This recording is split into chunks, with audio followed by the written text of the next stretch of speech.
Hello, welcome to my channel NG Medicals.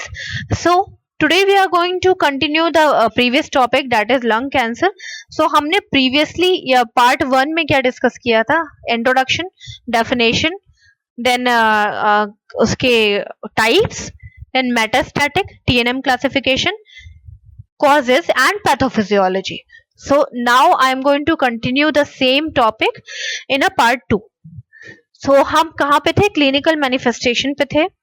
तो clinical manifestation में first of all हम discuss करेंगे fever और चिल्स आएगा बिकॉज मे बी इन्फेक्शन के थ्रू कैंसर इंक्रीज हुआ हो या कैंसर हो गया हो, जिसकी वजह से अगर इन्फेक्शन है तो सिंपल सी चीज है, फीवर और चिल्स आएगा ही आएगा.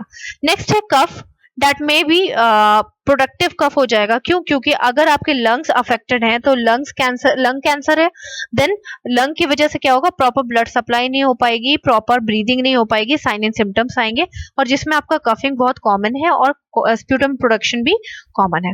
हेमेप्टाइसिस होगा क्योंकि टिश्यू डेथ हो चुकी है, उसमें से ब्लीडिंग होने के चांसेस हो सकते हैं और जब आप बहुत ज्यादा कफिंग करोगे तो शायद कफ के साथ आपका ब्लड भी आ जाए. चेस्ट पेन होगा क्योंकि हमारे लंग्स डायरेक्टली अफेक्ट हो चुके हैं और हम ब्रीथ नहीं कर पा रहे हैं एंड चेस्ट पेन इजीली हो चुका है, हो सकता है, जिसकी वजह से डिस्निया हो रहा है क्योंकि ब्रीदिंग प्रॉब्लम हो रही है. एनोरेक्सिया होगा because of the infection and pain. ये सारी चीजों की वजह से आपको एनोरेक्सिया फील होगा.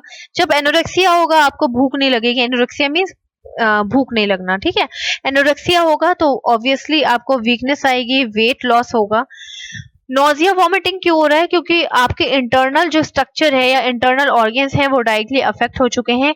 मेटाबॉलिज्म सिस्टम भी आपका अफेक्ट हो रहा है एंड आपकी जो एनोरेक्सिया की वजह से भी आपको नोजिया वॉमिटिंग फील होगा. सुपीरियर वेना कावा ऑब्स्ट्रक्शन, तो मैंने आपको प्रीवियसली बोला था ना कि सुपीरियर वेना कावा मैं आपको एक्सप्लेन करूंगी. तो इसमें देखिए सुपीरियर वेना कावा कहाँ पर है और वहां पे ऑब्स्ट्रक्शन क्यों हो रहा है ये मैं बताती हूँ. ये हो गया आपका सुपीरियर, ओके मुझे चेंज करना पड़ेगा कलर. ये हो गया आपका सुपीरियर वेना कावा और ये हो गया आपका इंफीरियर वेना कावा. तो यहाँ पे सुपीरियर वेना कावा स्पेशली क्यों इंडिकेट किया हुआ है? क्योंकि ये लंग्स के पास है पहली चीज तो, और लंग्स में कैंसर हो रहा है तो इसके अंदर जाने में बहुत इजी रहेगा. लंग्स के जो कैंसर है ब्लड सप्लाई के थ्रू इसके अंदर जाने में इजी भी रहेगा. एंड दूसरी चीज ये भी है कि जैसा कि हम सब जानते हैं कि जो हमारे लिम्फ नोड है, ठीक, तो पहले जो लंग है वो हमारे अपर लिम्फ नोड में अफेक्ट होगा, जिसकी वजह से हमारे एक्जिला और हमारे कॉलर बोन में इन्फेक्शन, कॉलर बोन में हमारा ट्यूमर आ जाएंगे, ठीक. तो कॉलर बोन और एक्जिला के पास हमारा क्या आता है, सुपीरियर वेना कावा. तो सुपीरियर वेना कावा में जब ट्यूमर बढ़ जाएगा तो ऑब्स्ट्रक्शन का काम करेगा. Then palpable lymph node is in the neck and the axilla. तो सिंपल सी चीज है, तो यहाँ पे हम फील कर सकते हैं, पैल्पेट कर सकते हैं कि हमारे कोई सिस्ट टाइप का है, कोई गांठ टाइप की निकल आई है. वही सेम एक्जिला में भी हम पैल्पेट करके पता कर सकते हैं कि कोई सिस्ट या कुछ भी गांठ वगैरह है. नेक्स्ट आ जाते हैं डायग्नोस्टिक इवैल्यूएशन में. तो first of all diagnostic evaluation में हमने क्या देख लिया, history collection always, physical examination always. So history collection में हम क्या क्या आस्क कर सकते हैं, we can ask about the previous history of the disease.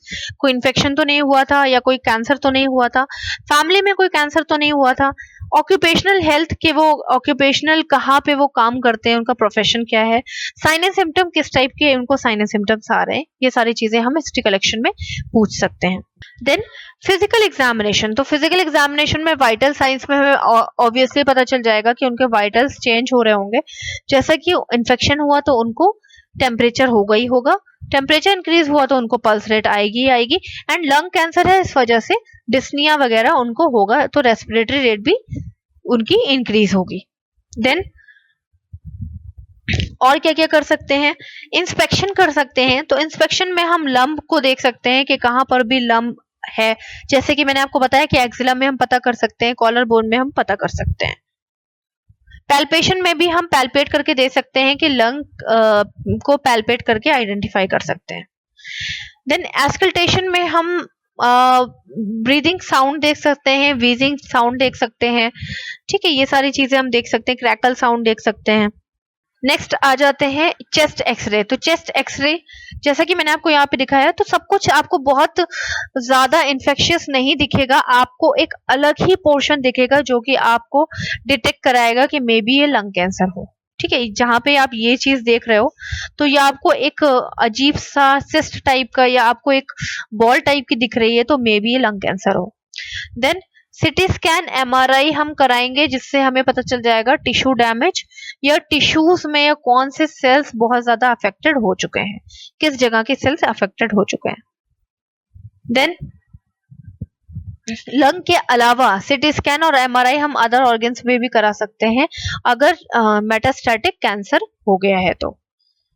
Then lung scan हम प्रॉपर कंप्लीट लंग स्कैन कर सकते हैं, जिससे कि हम कंप्लीटली आइडेंटिफाई कर पाए कि किस पोजीशन में या कहां पर या मल्टीपल लंग में क्या मल्टीपल लाइक पोजीशन में है क्या ट्यूमर, ये सारी चीजें हम पता कर सकते हैं।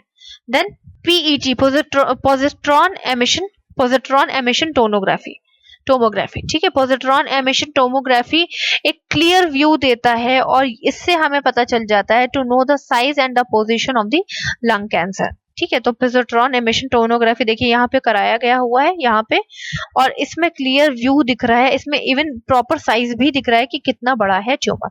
तो कंफर्मेशन के लिए हम पीईटी कराते हैं। Pulmonary angiography. तो pulmonary angiography is a study of the blood supply into the lungs. तो मैंने आपको बताया ना कि अगर ब्रोंकाइस या ब्रोंक्यूल्स में लंग वो ट्यूमर हो जाएगा तो सिंपल सी चीज है, वो ऑब्स्ट्रक्शन का काम करेगा, तो हमारी ब्लड सप्लाई ऑब्स्ट्रक्ट हो जाएगी। तो ये चीजें देखने के लिए कि ब्लड सप्लाई हमारी प्रॉपर हो रही है कि नहीं, उसके लिए हम आइडेंटिफाई करते हैं about lung position. Then fine needle aspiration. तो फाइन नीडल एस्पिरेशन क्या है? फाइन नीडल एस्पिरेशन को हम बायोप्सी भी बोलते हैं। तो हम टिश्यू बायोप्सी करते हैं जिससे कि हमें लंग कैंसर का कंफर्मेशन हो जाता है कि सीरियसली लंग कैंसर है भी या नहीं। ब्रोंकोस्कोपी। तो स्कोपी मीन्स होता है विजुअलाइजेशन। तो हम ब्रोंकियल्स को डायरेक्टली ब्रोंकोस्कोप के थ्रू इंसर्ट करके असेसमेंट करते हैं ब्रोंक्यूल्स का, क्योंकि मैंने आपको बताया कि जो भी ब्रोंक्यूल्स है, ब्रोंकाइज है हमारे, वहां पे बहुत सारे मतलब वो बहुत मेन साइट है कि कैंसर का अराइज होने का एक मेन साइट है, जिस वजह से हम लोग करते हैं। देन मीडियो स्टीनोस्कोपी। तो मीडियो मीन्स बीच का, स्टीनोस्कोपी मतलब बीच वाली बोन का हम विजुअलाइजेशन कर रहे हैं। तो बीच वाली बोन हमारी कौन सी होगी? Sternum bone. स्टर्नम बोन को हम विजुअलाइजेशन इसलिए कर रहे हैं क्योंकि मैंने आपको बोला बोन में भी स्प्रेड हो जाती है, तो मे भी स्टर्नम सबसे पास है ना, लंग के सबसे पास कौन सी बोन है?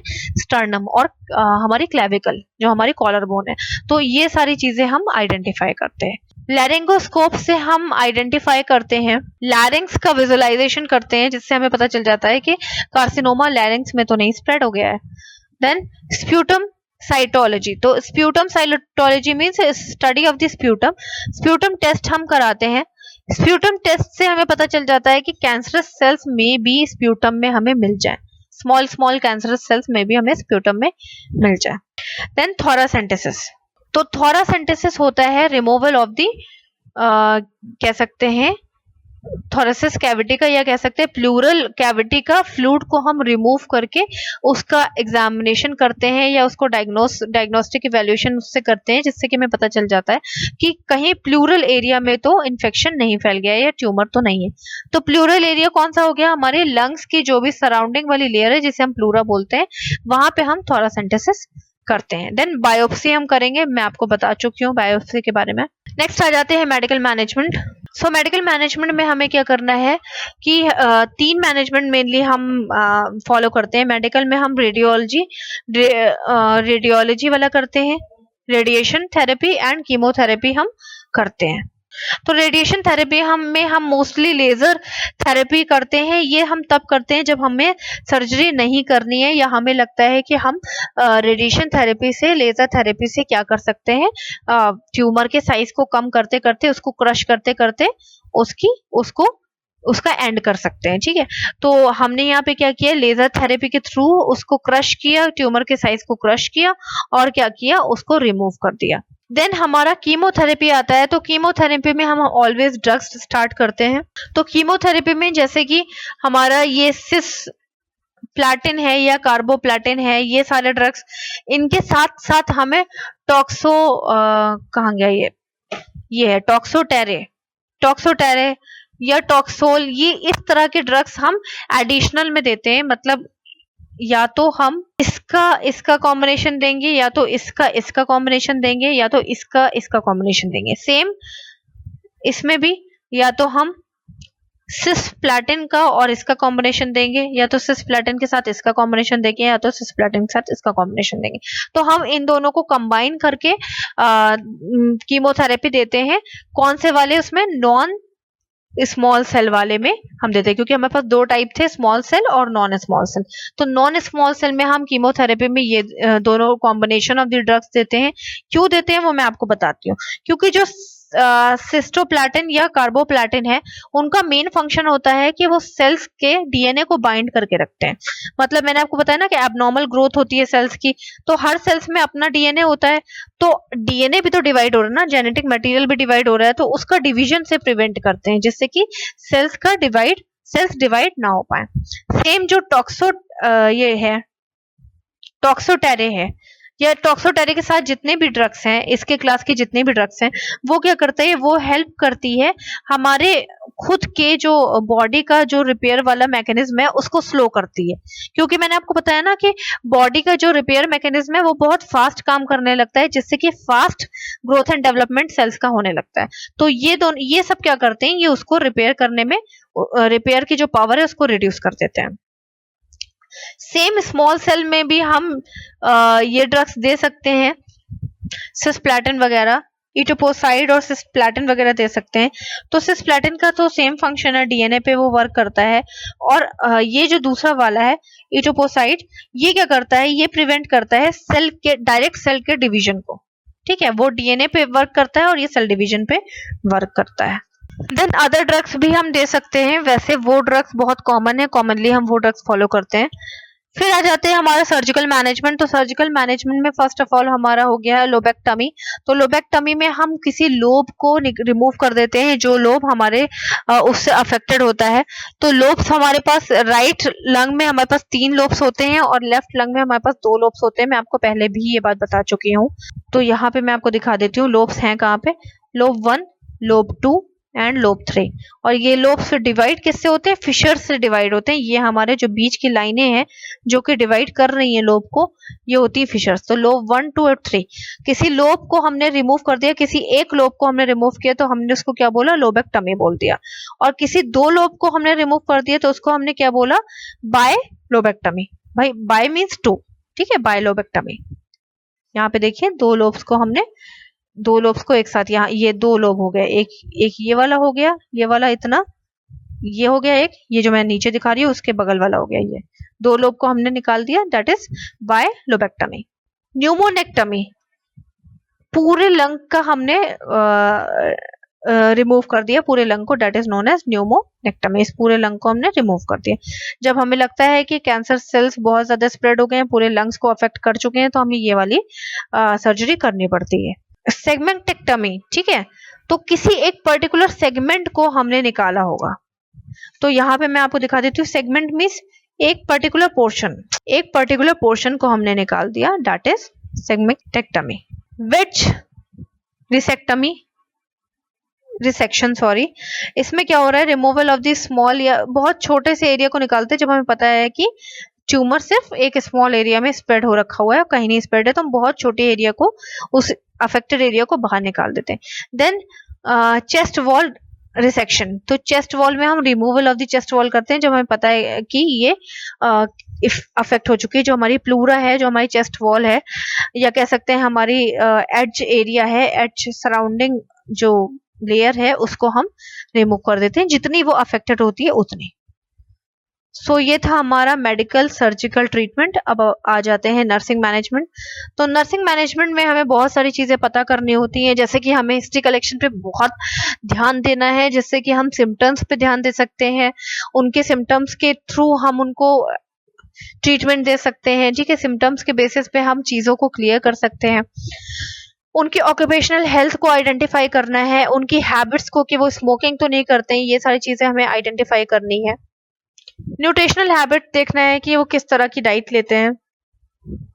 इन सब के बेसिस पे हमें सिम्टम्स पे भी ध्यान देना है कि इन सब की हिस्ट्री, अगर ये सारी हिस्ट्री पॉजिटिव निकलती है कि हाँ वो स्मोक बहुत ज्यादा एक्टिव स्मोकर भी हैं और वो उनका ऑक्यूपेशन किसी कह सकते हैं कोल्ड माइन में या किसी कॉटन इंडस्ट्री वगैरह में है, तो हो सकता है ये, और सेम सिम्टम्स भी आ रहे हैं तो हो सकता है उनको कार्सिनोमा हो।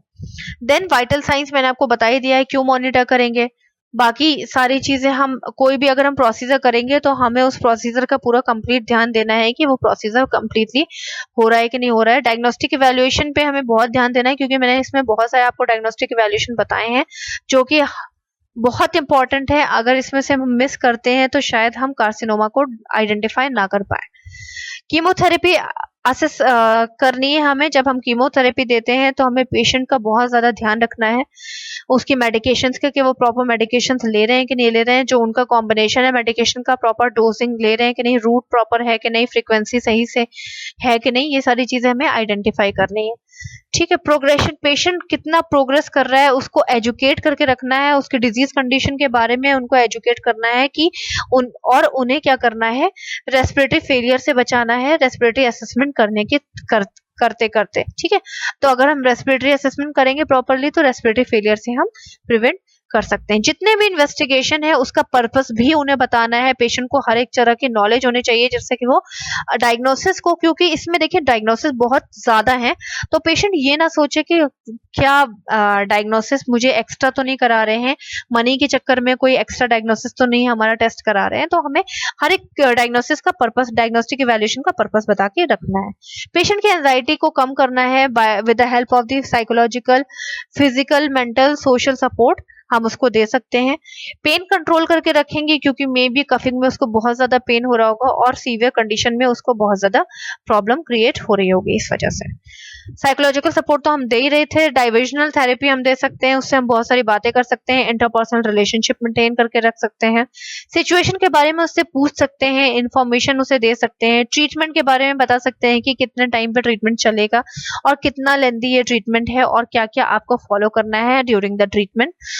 देन पेशेंट को हमेशा उसकी इलनेस के बारे में बहुत ज्यादा डराना नहीं है, उसको हमेशा काम करके रखना हुआ है, पॉजिटिव चीजें उसको बता के रखनी है और हर एक प्लानिंग उससे डिस्कस करनी है कि हम क्या प्लान कर रहे हैं रिगार्डिंग ट्रीटमेंट, जिससे कि उसका स्ट्रेस लेवल अपने आप ही कम हो जाएगा और वो चीजों को समझेगा। पेशेंट को एक और बहुत इंपॉर्टेंट एजुकेशन देनी है, दैट इज प्रिवेंशन, कि उसको रेडिएशन से प्रिवेंट करके रखना है अपने आप को। अगर उसकी एजिंग फैक्टर है तो इम्यूनिटी अपने आप ही लेस हो रही होगी, तो चीजों से, कोल्ड एनवायरमेंट से या बहुत ज्यादा ऐसे एक्सपोजर से बचा के रखना है, पॉल्यूशन से प्रिवेंट करके रखना है अगर प्रीवियस हिस्ट्री उसकी है तो। देन एनवायरमेंटल और अदर डिजीज से, जैसे सीओपीडी हो गए, ट्यूबरक्लोसिस हो गए, ब्रोंकाइटिस हो गई, ये सारी डिजीज का प्रॉपर ट्रीटमेंट लेना है क्योंकि ये डिजीज बाद में सीवियर कंडीशन बन सकती हैं। जेनेटिक्स वगैरह अगर कुछ हुआ है तो फैमिली हिस्ट्री हम लेके रखेंगे कि मे बी फैमिली हिस्ट्री इनकी कैंसर की है, तो उनको बता के रखेंगे कि आप अपने आप को प्रिवेंट करके रखिएगा। ऑक्यूपेशनल हिस्ट्री वगैरह, टोबैको एंड ये स्मोक वगैरह, ये सारी चीजें हमें पता करके रखनी है। So this is all about lung cancer. Part 1 और पार्ट 2 में मैंने डिवाइड कर दिया है जिससे कि बहुत ज्यादा कंजेस्टेड ना हो जाए। सो आई थिंक आपको क्लियर हुआ होगा। अगर नहीं क्लियर हुआ है तो ये can ask me in a comment box. So please अपने कॉन्सेप्ट को क्लियर करके रखिए क्योंकि ये इंपॉर्टेंट टॉपिक है एंड आप मुझसे कभी भी पूछ सकते हैं, तो डोंट वरी अबाउट इट कि मैं आपको आंसर नहीं करूंगी, मैं डेफिनेटली आपको आंसर करूंगी इन अ मैसेज और in a calling, no matter what. So thank you and please subscribe कर दीजिए, I need your support. So have a nice day.